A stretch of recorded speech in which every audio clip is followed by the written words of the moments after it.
Magandang araw. Ako po si Mark Lester Lirag at ito po ang aking daily devotion. Sino ang sentro ng Bible? Na tinalakay po ni Pastor Russell Ocampo sa 365 daily devotion.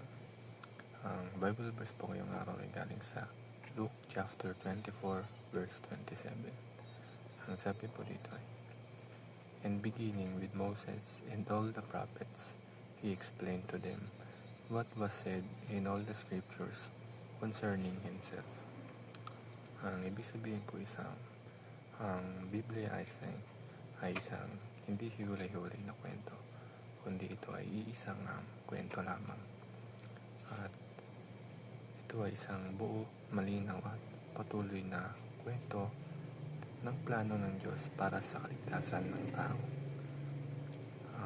First teaching is, the Bible is one unified story. Kung titingnan natin, ang Biblia ay merong dalawang bahagi. Ito ay ang lumang tipan at bagong tipan.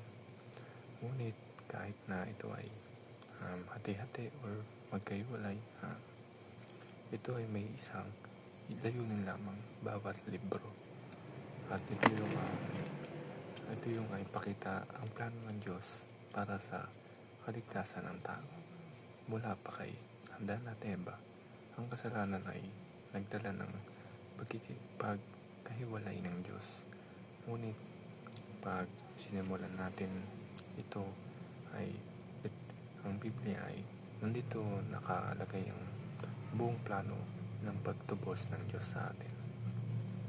Ang second teaching is, the Bible is all about Jesus. Ang sentro talaga ng Biblia is si Jesus.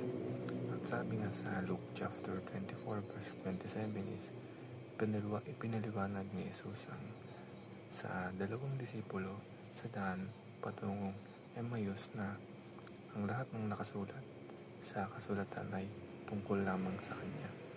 At si Jesus ang katuparan ng lahat ng hula at pangako ng Diyos. Ang last teaching is, the Bible is a story of redemption. Mula sa simula ay may plano ng tubusin tayo mula sa kasalanan. Ang lumang tipan ay nagtuturo kung paano inihanda ng Diyos ang daan patungo kay Jesus. Kumbaga, inihanda na ng Diyos Ama ang dadaanan natin upang mapalapit kay Jesus.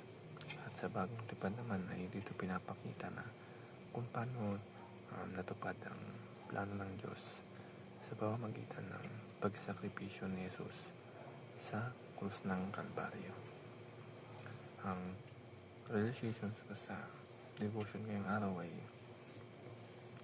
ito ay isang tanda na hindi lamang basta kwento ang Biblia.